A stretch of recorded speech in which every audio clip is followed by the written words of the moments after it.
Good morning students, how are you? कैसे हो आप लोग? उम्मीद करता हूँ आप लोग अच्छे होंगे, घर पे होंगे, आप लोग स्वस्थ होंगे। तो आज का हमारा जो टॉपिक है that is Boyle's law. Boyle's law हमारा टॉपिक है बेटा। और according to Boyle's law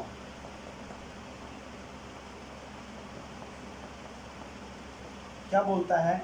at constant temperature pressure is inversely proportional to the volume. तो प्रोपोर्शनलिटी का साइन हटाओगे तो k into one by V. मैं लिख सकता हूँ P V is equal to किसके बराबर बेटा? k के बराबर। तो पी वी क्या हो जाएगा बेटा? Constant. This is Boyle's law. Clear है? मान लो मेरे पास कोई एक कंटेनर है, उस कंटेनर के अंदर कोई भी गैसेस पार्टिकल्स भरे पड़े हैं। क्लियर है? और उनका वॉल्यूम इस समय V1 है और जब उस समय प्रेशर है वो P1 है। अब मैंने प्रेशर को बढ़ाकर कितना कर दिया? P2। तो वॉल्यूम में बेटा चेंज कितना आएगा? V2 का चेंज आएगा। क्लियर आप लोगों को? तो इस प्रकार से आप लोगों को ध्यान रखने वाली बात यही थी। ठीक है, अब बात करते हैं दूसरी कि ग्राफ कैसे बनेंगे। अगर आप लोग PV वर्सेस PV की वैल्यू क्या है बेटा? कांस्टेंट है। तो अगर आप PV versus V graph plot करना चाहते हो तो कांस्टेंट आएगा eight T1 temperature, constant temperature पर। दूसरा, आप PV versus P graph plot करना चाहते हो T1 टेम्परेचर पर, तो भी ये ग्राफ आएगा स्ट्रेट लाइन। क्यों? क्योंकि आपको पता है ये सब कांस्टेंट वैल्यू है, किसी के ऊपर डिपेंड नहीं कर रही। लेकिन अगर आप लोग P versus 1/V graph plot करना चाहते हो तो आपका ग्राफ कैसा आएगा बेटा? बोलो स्ट्रेट लाइन। क्यों? क्योंकि सर PV किसके बराबर है? y इज इक्वल टू कौन सी इक्वेशन? mx को फॉलो कर रहा है, तो स्ट्रेट लाइन इक्वेशन आएगी। और इक्वेशन हमारी कहाँ से जाएगी? ओरिजिन से पास होगी। बोलो नेक्स्ट, अगर आप P versus V graph plot करना चाहते हो तो हमारा ग्राफ कैसा आएगा बेटा? ये T1 temperature, T2 temperature, T3 temperature पर, जहाँ पर T3 temperature is greater than T2 then greater than T1। ये हमारे पास बेटा बोयल्स लॉ के बारे में कुछ बातें थी जो मैंने आप लोगों के साथ शेयर की है। अभी आप लोगों को क्या ध्यान देना है? मान लो मेरे पास कोई कंटेनर है, उस कंटेनर के अंदर बेटा जो वॉल्यूम है इस समय वो 500 ml है और उस समय जो प्रेशर है वो 200 mm है। अब मैंने प्रेशर को बढ़ाकर बेटा 400 mm कर दिया, तो वॉल्यूम कितना हो जाएगा? प्रेशर बढ़ा दिया तो सर पी वी के तो क्या था बेटा अपने पास? कांस्टेंट था। तो मैं क्या लिख सकता हूँ बेटा? P1 V1 is equal to किसके बराबर बेटा? P2 V2। प्रेशर कितना बेटा? 200। वॉल्यूम कितना? 200 में 500। प्रेशर कितना कर दिया? 400। नया वॉल्यूम निकाल लोगे आप लोग इजीली, तो कितना आ जाएगा? 250 हमारे पास यहाँ पर ml। क्लियर है? तो प्रेशर बढ़ाने से वॉल्यूम घट जाता है, ये बात बॉयल्स लॉ ने लोगों को बताई। Next, significance of Boyle's law. Significance of Boyle's law. Boyle's law के क्या क्या सिग्निफिकेंस जरा देख लीजिए बेटा। मेरे पास आप लोगों ने पढ़ा था पीवी किसके बराबर था? कांस्टेंट के बराबर था। तो वी किसके बराबर हो जाएगा? के बाई पी के बराबर आ जाएगा। बोलो, तो डेंसिटी किसके बराबर होती? Mass by volume. तो वॉल्यूम की वैल्यू मैं यहाँ पर पुट कर दूँ तो density is equal to mass upon में के इंटू में पी। तो from this equation we can कि density is directly proportional to किसके बराबर? प्रेशर के बेटा।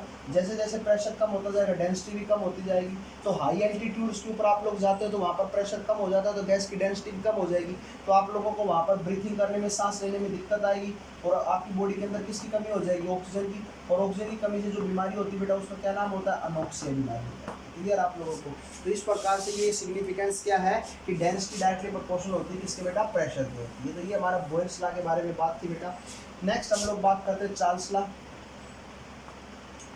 चार्ल्स लॉ क्या होता है बेटा? जरा देखिए, at constant pressure pressure constant रखेंगे हम लोग, volume is directly proportional to temperature. तो V इज इक्वल टू किसके बराबर? KT। तो अगर फ्रॉम दिस इक्वेशन में ग्राफ प्लॉट करना चाहूँ V वर्सेस T का, तो मेरा ग्राफ कैसा जाएगा बेटा? ऐसा ग्राफ जाएगा। बोलो, तो V बाई टी किसके बराबर हो गया बेटा? कांस्टेंट के। और V बाई टी अगर कांस्टेंट के बराबर हो गया तो मैं क्या लिखता हूँ? V1 upon T1 is equal to V2 by T2। Clear आप लोगों को? तो इस प्रकार से हम लोग इसकी बात कर सकते हैं, V1 upon T1 equal to V2 by T2 की बात कर सकते हैं। ओके, समझ में आई यहाँ तक की बातें आप लोगों को? दूसरा बेटा, एक यहाँ पर सबसे इम्पोर्टेंट बात है, एक इक्वेशन होती है यहाँ पर। इक्वेशन क्या है?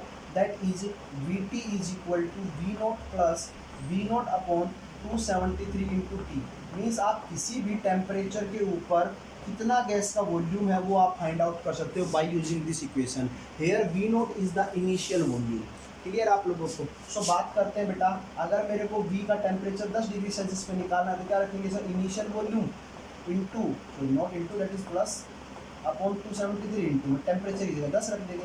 मेरे को V का टेम्परेचर 100 डिग्री सेल्सियस पे निकालना है तो मैं वहाँ पे भी निकाल सकता हूँ, V not plus V not upon 273 into 100 बोलो। मैं V का टेम्परेचर 273 डिग्री सेल्सियस पे निकालना चाहता हूँ तो V नॉट प्लस में V नॉट अपॉन में 273 गुणा में 273, तो आपको पता है ये वैल्यू यहाँ पर कितना हो जाएगा 2V नॉट। तो 273 डिग्री पर इनिशियल वॉल्यूम जो है आपने लिया था, फाइनल वॉल्यूम उसका दूना हो जाएगा 273 डिग्री सेल्सियस पर। और अगर आप यही वैल्यू माइनस 273 डिग्री सेल्सियस पर निकालना चाहते हो तो आपको पता है V माइनस 273 कितना हो जाएगा, 0 आ जाएगा। तो हम कह सकते हैं कि माइनस 273 डिग्री सेल्सियस पर गैस का वॉल्यूम कितना हो जाता है बेटा, 0। तो इस टेम्परेचर को बेटा हम लोग एब्सोल्यूट जीरो बोलते हैं। क्या बोलते हैं बेटा, इसको हम लोग एब्सोल्यूट जीरो, क्या बोलते हैं इसको हम लोग एब्सोल्यूट जीरो बोलते हैं। क्लियर आप लोगों को। तो मेरी बात यहाँ तक समझ में आई आप लोगों को। चलो भाई चलते हैं आगे की तरफ। सिग्निफिकेंस ऑफ चार्ल्स लॉ की मैं आप लोगों के साथ बात कर लेता हूँ। अच्छा इसका ग्राफ और देख लेते हैं बेटा। ये मेरे पास टेम्परेचर है, इधर बेटा मेरे पास वॉल्यूम है। तो जैसे जैसे टेम्परेचर बढ़ाएंगे वॉल्यूम भी क्या होता जाएगा, बोलो, बढ़ता हुआ जाएगा। लेकिन जैसे जैसे मैं टेम्परेचर को घटाता हूँ तो वॉल्यूम क्या होता जाएगा बेटा, बताओ, घटता जाएगा वॉल्यूम। तो वॉल्यूम जिस पॉइंट के ऊपर काट रहा है वो टेम्परेचर था मेरा माइनस 273 डिग्री सेल्सियस। तो यहाँ पर वॉल्यूम की वैल्यू कितनी थी बेटा, बताओ, वॉल्यूम कितना था यहाँ पर, 0। तो इस टेम्परेचर को हम लोग कौन सा टेम्परेचर बोलेंगे या कौन क्या पॉइंट बोलेंगे बेटा, एब्सोल्यूट जीरो। क्या बोलेंगे इसको, एब्सोल्यूट जीरो बोलेंगे। क्लियर है। सिग्निफिकेंस ऑफ चार्ल्स लॉ क्या है,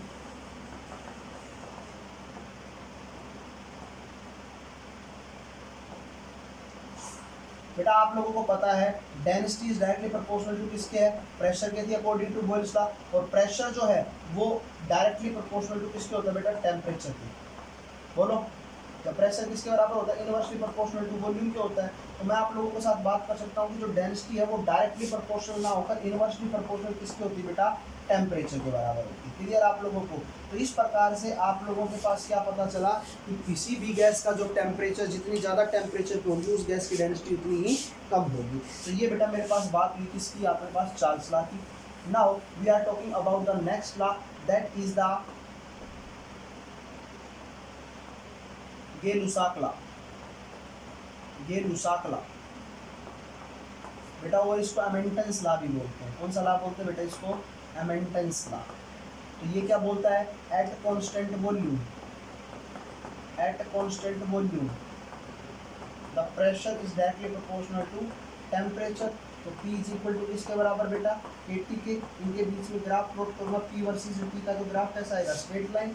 तो P/T किसके बराबर होगा बेटा, कांस्टेंट के। तो हम लोग क्या बोल सकते हैं, P1 upon T1 is equal to किसके बराबर बेटा, P2/T2 के बराबर हो जाएगा। अरे बोलो, बोलो समझ में आई या नहीं आई बात, क्लियर है यहाँ तक की बात। नेक्स्ट चलते हैं आगे की तरफ। क्या है जरा समझिए।